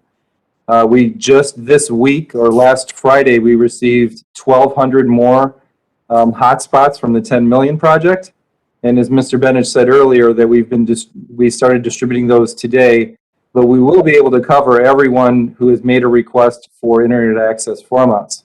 The thing about a hotspot, though, is it just doesn't have the same performance as a regular broadband connection to your home. And especially if it's a family with multiple children all trying to access e-learning at the same time, the hotspot can bog things down. Whereas having broadband internet could keep the feed moving well. So that's where we see both is trying to address the needs of the community by being able to offer both. But Madam President, Trustee Zunal. I think it's a great idea. Again, I keep going back to the address thing. Is there any way we could put it out on our website or have it in the buildings for the kids to take home? And if mom and dad want it, that's great. You know what I mean? It would be much faster than. The issue becomes they have to have a verification to know. And I just frankly, I don't want to expend our employees' resources doing address lookups. It's something they're willing to do. Again, I was wrong earlier when I said they were going to direct market to them. This clearly says under item 4 that the messaging is going to come from School City. So absolutely, your idea of having it available at the school or we using Parent Square to do that is valid. The issue becomes they have to have a way to verify that it's an enrolled student. And they were requesting like once every 6 months because they know we have a transient population. And so if somebody moves out and they're not in, they need to know those type of things. So that's the part I still don't really know how to get around is the verification that indeed an address is Right, because we're going to look them up anyway. Madam President, Trustee Miller. I'm flashing back to the conversation that we had with Jill. If I remember correctly, she said she was going to go back and they were going to look at this MOU to add some additional protections for us as well as them. And then Attorney Conrad also brought up about COPA and that. So can I make a motion to just table this to the next meeting so that everybody can kind of feel comfortable, with where we're at, and that we've dotted every I and every T as it relates to this. I mean, I understand what you're saying about the verification point. Like that totally makes sense. I'm sure there's other third party, like there's other vendors out there that we share directory information with. But we just, you know what I mean? Just to kind of look at that. Does this fall in the same vein?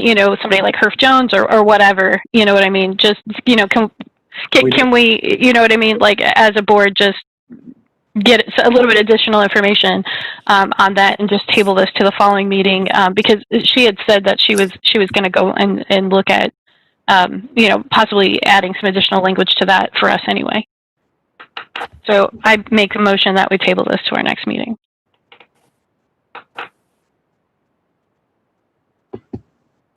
We would need a Second. Yes. There has been a motion and a second to table this item until further information is provided. Roll call vote. Trustee King. did she say discussion? There was what's being voted on, Trustee King, is whether or not to table. There was a motion and a second to table this to the next meeting, and that's what's being voted on. Did she call discussion? Do you have anything to add, Trustee King? Yes, Trustee Mamala. I at some point regarding this whole situation, of course, the children need this. I would like to sit down and just know exactly how many children are being served and how many are not being served. That's the key from my vantage point. So if I'm able to sit down with Mr. Bennett or someone to actually, because the question I've been asking is for weeks. And that's my biggest concern. Once we vote on this, exactly who is being serviced and what kids are not being serviced. Thank you. Not to interrupt you, Trustee King, but essentially we know based upon our signups, which we've had open for a long time, there's about 1,500 people that requested a hotspot, and we are able to cover all 1,500 of those now with this latest 1,200 that we received on Friday. So everyone who has let us know that 1,500 will have access to some form of internet. This just provides higher performance for those families who know that they need that.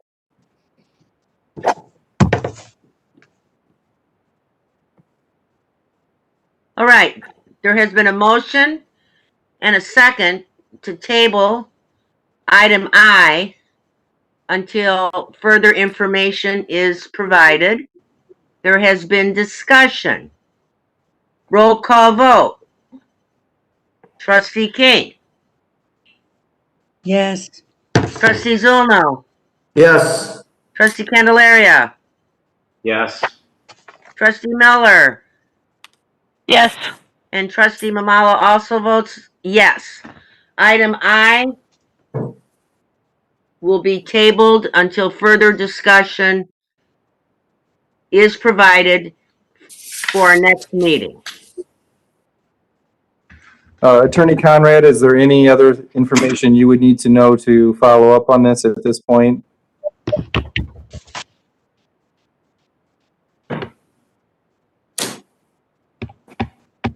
Okay, I'll follow up with Attorney Conrad about some of the concerns that were expressed, and I'll communicate with you.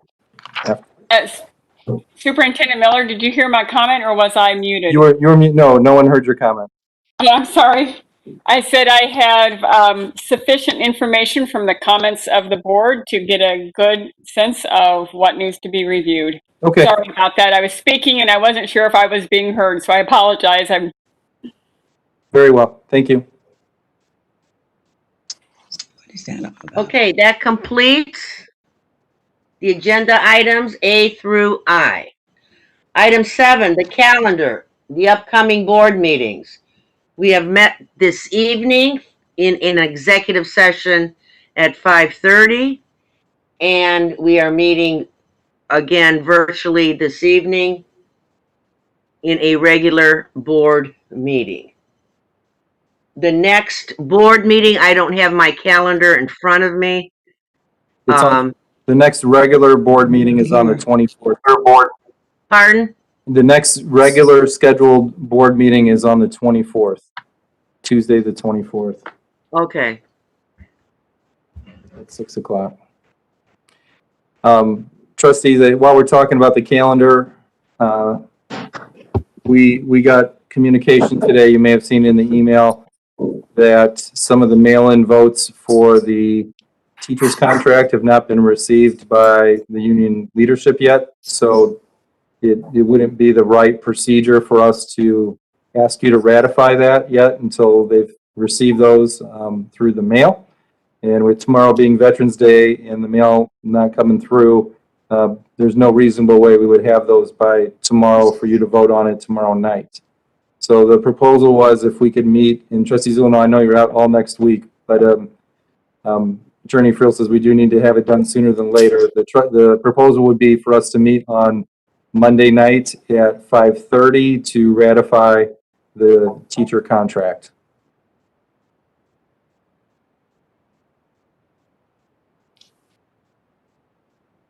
Okay. Madam President, I just want to, Yeah. I want to mention that I will do my best to try and get on. Again, it would be correct? Or I can send you, I can absolutely send, we're going to hold it in person because that it's by statute, Attorney Friel says we have to, but I can still have you zoomed in, yes. Okay, would I be able to vote then? Attorney Conrad, would you want to clarify that if for the meeting to ratify the teacher contract, if the trustee Zolno was virtual, would he still be able to vote? I would think the answer is yes, based upon everything that Yes, I've he read. would But be able could to you vote. clarify? We would need to take a roll call vote. So I guess is the proposal to have trustee Zilno and trustee Miller both virtual, and then the other three trustees will be in person? I actually, we would have to, I'm not sure what the other trustees' intentions are about being in person. I know Attorney Friel said we needed to have the meeting offer the meeting in person. The meeting, I would want to be I guess virtual. at this point in time, because you are, we still have the executive order, emergency order in place, just like tonight, you can do meetings that are, virtual. You do have to have a hearing, but you can do that hearing also by virtual format as well. Well, then I suggest we hold it virtual if we can. Question, well, why did Mr. Miller say it had to be face to face he said according to something, because again, it's breaking up here. So what changed? That was Attorney Friel's advice, was that we needed, since it was the ratification of the teacher contract and there's a portion on there for public expression, that his recommendation was that we had to at least be in person for that public expression component of that meeting, to allow for people to come in and express their feeling before the board votes on it.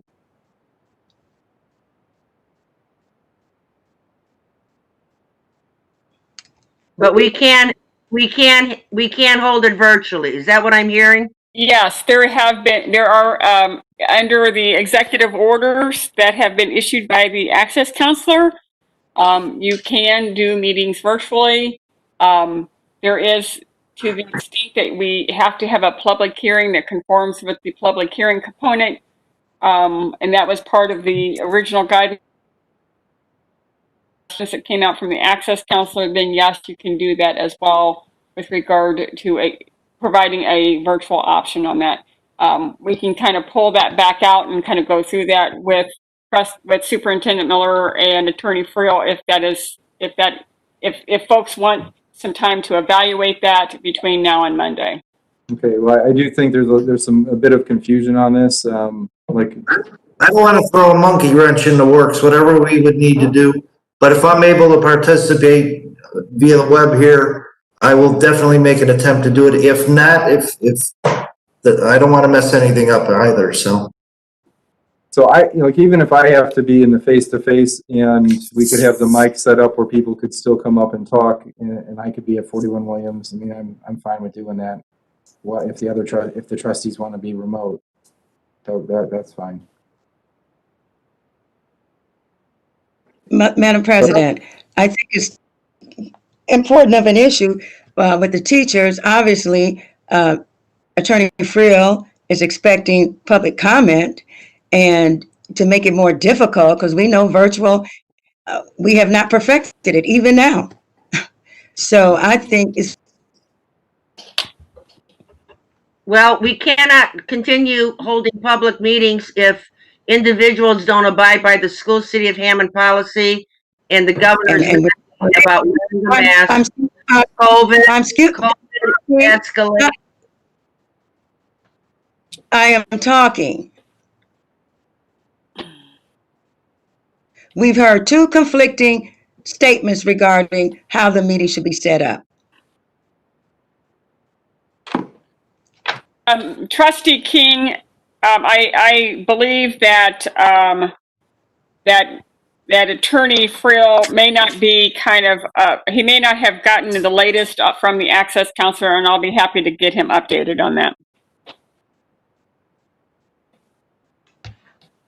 Okay, well, I mean, we're really on the calendar part. If we can agree to meet at 5:30, we can figure out these details of how to best do public expression outside the meeting. So trustees, if you want to meet virtually, think about it and please submit an email. And the majority will rule about meeting virtually. Okay. Beg your pardon. If I choose Because, well, go ahead. I'll deal with it under Mr. Superintendent's report. Because, I mean, I feel like I'm in Russia now.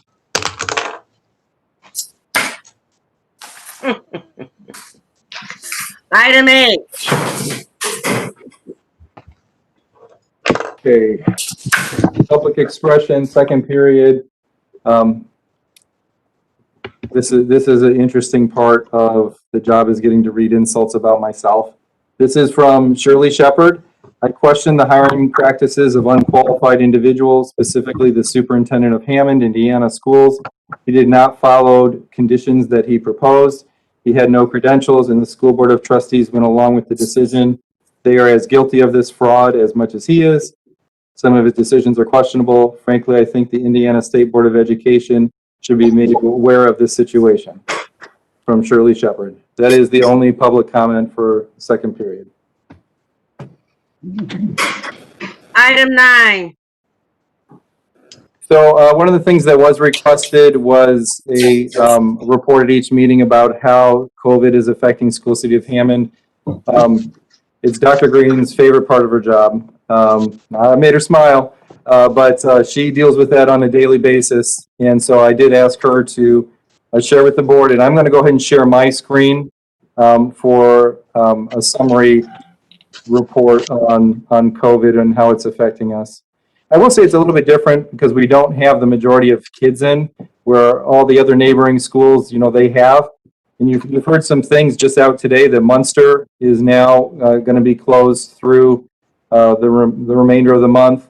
East Chicago Central or East Chicago schools are closing through the remainder of the month. Even all the way down in Tri Creek, which is Lowell, they've announced their high school is going to be closed for the remainder of the month. So it is a little different when you have kids in your building versus the majority of our employees working from home. But I'm going to go ahead and share my screen. Okay, so here we go. Might want to make it a little bit larger. Much larger, please. I can't see it. Jesus. It's also in your email, Trustee King. So this is a report of 1 week. What we're putting together right now is a listing of all the weeks since we've been impacted by COVID. So you can see the progression of how the district has been handling their cases and exposures, student versus staff, teachers, and so forth. Now this report goes from 10/26 to 11/5. And what you'll notice is that there are actually 20 affected staff members. Now, during that same period, there were 15 affected students. But the 20 affected staff members, and that's even with us being virtual, resulted in over 77 exposures that had to go on some type of leave or had to be quarantined. And the district actually went over and beyond what the Department of Health told us to do. We felt like if a person was so uncomfortable and had been in the vicinity of a person who tested positive for COVID, then we needed to go ahead and allow them peace of mind to be able to go ahead and test. Another thing that we did to make sure that our employees and our families had access was every time that they wanted to set up a testing site, we let them use something within the district, to the point that they actually set up a permanent site at Miller Elementary School.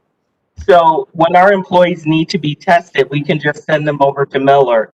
Now, we're noticing that there have been such an uptick in the number of cases where they used to be able to just walk right in.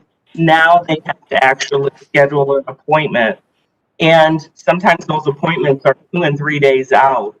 So we're gauging that, and we're noticing how many cases we are now seeing. Now, to that end, as I said before, this is a 1 week representation of what we're dealing with in our COVID cases. 20 staff and teacher members, and then 77 exposures had to be quarantined. On top of that, 15 students who tested positive. This week alone, we are looking at, and this week is not finished, we're looking at an additional 7 students and also 8 positives for staff or teachers and 84 quarantines. And that is for this week alone, which has just begun. So we get a lot of information over the weekend.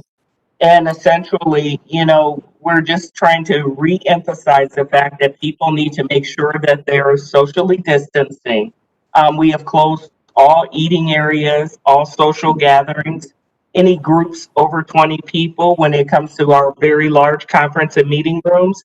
We don't allow any of those meetings to go forth. Even the superintendent's meetings with leadership, we've taken those virtual.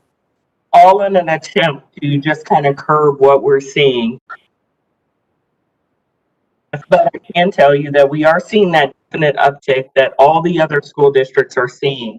The difference is that I think we have a process pretty well patterned that we know that we're going to have these folks stay home and they're going to test.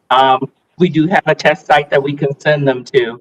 We don't recommend the rapid testing. We usually go ahead and use the more solid testing that takes 3 to 4 days to return. So all of our cases, we do try and get some type of testing done on them. But essentially, I don't think this is going to go down anytime soon. And so all we can do is just keep re-emphasizing the fact that we would rather be safe than sorry. We err on the side of caution and simply make sure that all of our employees have access to testing or have the information they need if they do think that they were positive. Do you have any questions?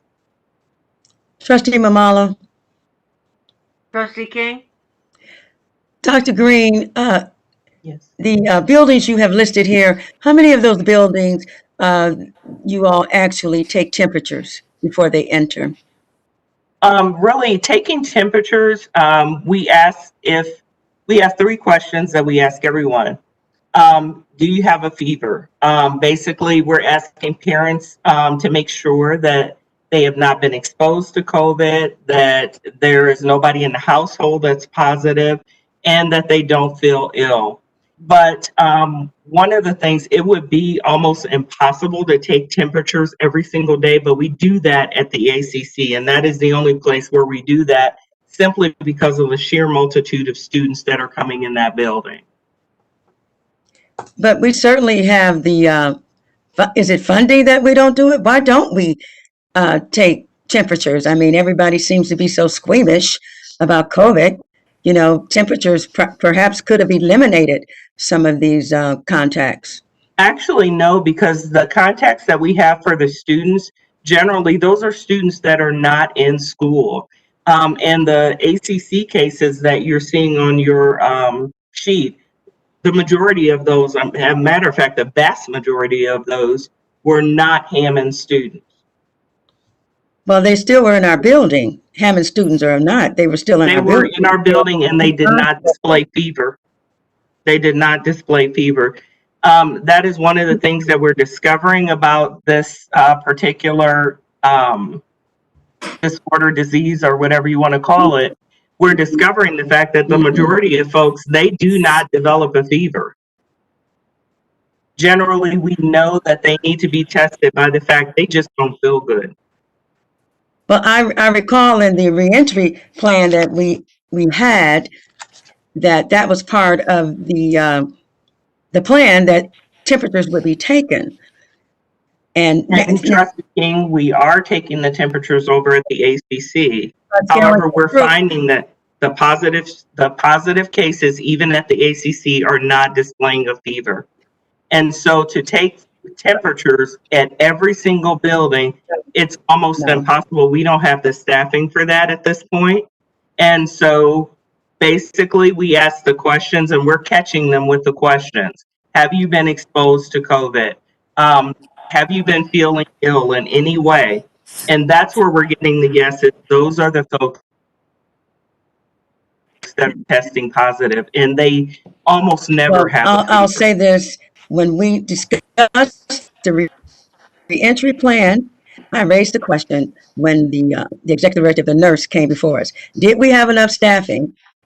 Because temperatures was part of the reentry plan.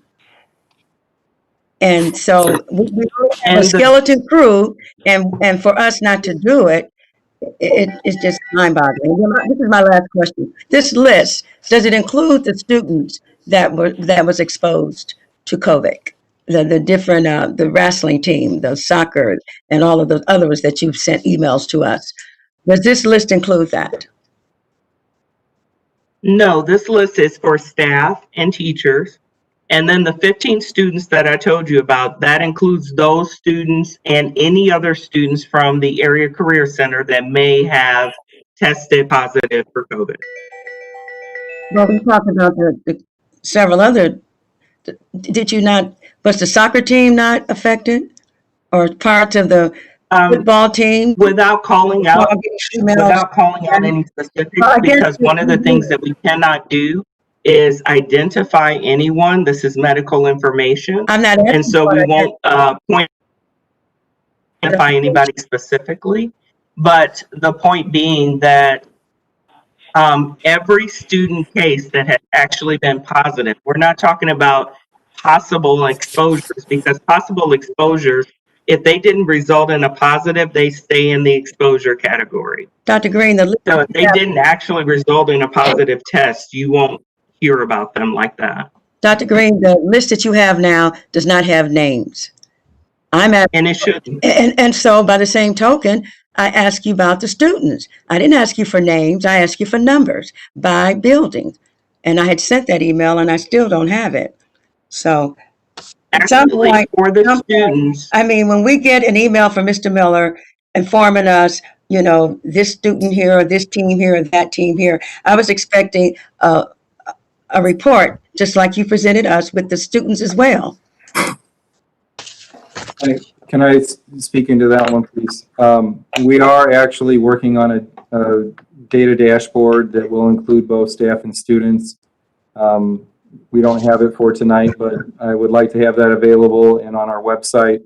It uses the Google Analytics suite, so it essentially takes your data and puts it into an easy to read format. And it is my intention to have both students and staff on that report, for not just trustees, but for the entire public to see as well. But Mr. Miller, it should be made perfectly clear that the students, it's just a matter of are not in school. And so a lot of the students that we are reporting on are at home. They're not in school. And basically they contracted COVID at home and they are staying at home. And so sometimes to identify a student being at a specific school could be a little prejudicial in the fact that those students have not entered the school. They are still on e-learning.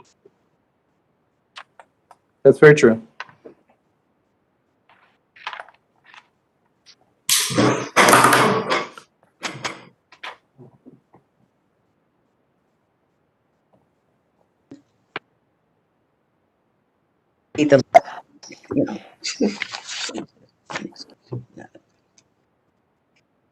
Hello?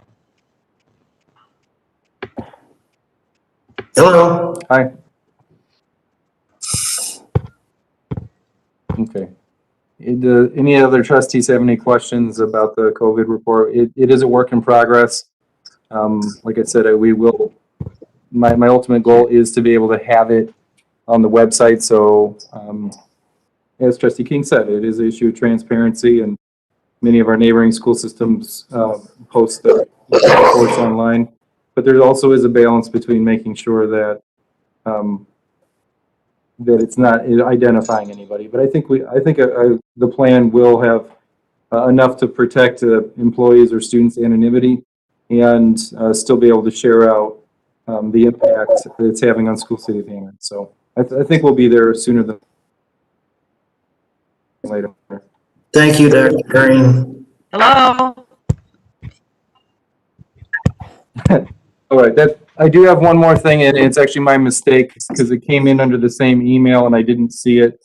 There was a second comment for the second period of public expression from Trustee-elect Cindy Murphy again. It is that I no longer need to ask where is the track for the new high school, and can focus all my efforts referencing curriculum at the new high school. In a few short months, students from Gavin and Clark will be selecting classes at either the new high school or Morton High School. What will those offerings be?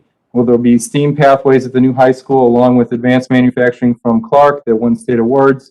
Will Morton High School offer a myriad of advanced placement classes, which have put Gavitt High School on the map year after year, with awards from both the state as well as the College Board.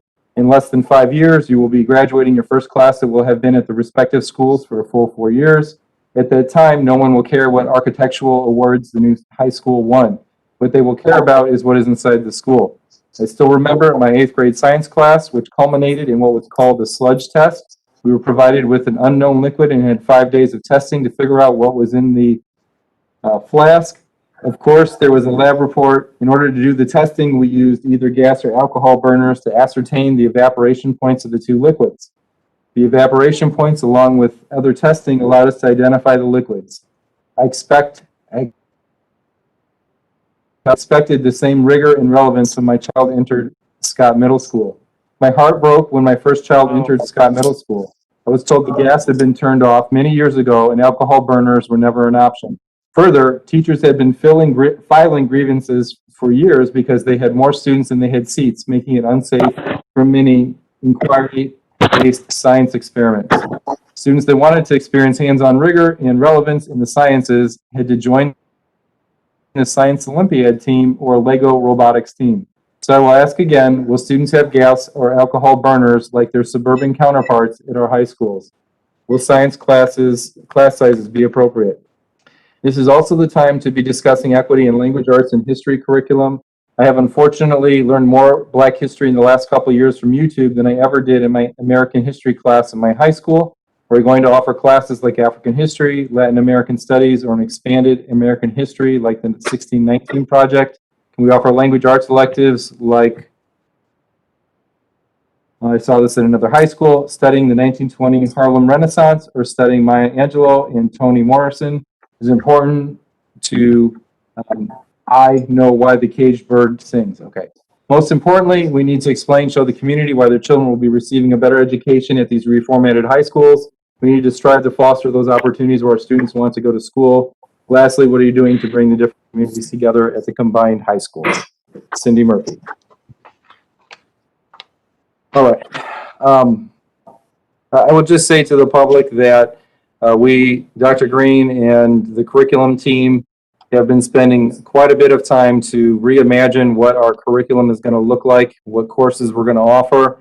And some of the points that Trustee-elect brings up are things that the team has been discussing, like having ethnic studies and ethnic literature as one of the core offerings in School City of Hammond, and reimagining what it looks like for high ability kids. High ability kids a lot of times in urban districts don't get the attention they need because the focus ends up going on the kids with the most needs and getting them graduated. And making sure we have equity. One of the problems we have right now across the 4 high schools is we don't have an equity of program offerings. It's one of the issues with having the ACCU at a separate building is that those dual credit teachers are not available to the larger student body. So we're looking at addressing all of those things by a pathway model. So when kids go into high school, they will already have a pathway selected that they'll be on, which describes the courses and the sequence of things that they will be fulfilling to achieve that pathway. So it could be pathways for like the fine arts children, be pathways for a child interested in the military, pathway for the early college, pathway for some of our career and technical education programs, and just pathways for kids who know that they want to go on to post-secondary education. But that's the kind of work that my team is working on right now, because it will ultimately determine what teachers we need in the buildings, what we're going to be offering, and how things can be different moving forward. In all of this, what we'd like to gird it around is parent involvement. We envision in the spring of the 8th grade that there is a conference that is more than a counselor coming down and just meeting with a kid for a short period of time, that we're meeting with the family, developing a personalized learning plan that says this is the pathway when you enter high school that you're going to be on. And then each year we'll continue to meet with those families to update how the child is on their personal learning plan. So we have pretty ambitious goals on how we're going to address curriculum in the 2 new schools and make sure that that though there will be some specialities, like for example, JROTC may be only at Hammond Central, and there'll be some of the higher end fine arts electives that may only be at Morton, that the core content is going to be equitable across both of our buildings. And we really think it's going to be a signature piece of why you want to send your child to Hammond schools. All right. Sounds exciting. Yeah, I'm excited. You know, that's some of the things, her email kind of brought that out, but we're not just sitting around waiting for those things to happen. Our team is absolutely working on that. That concludes my reports.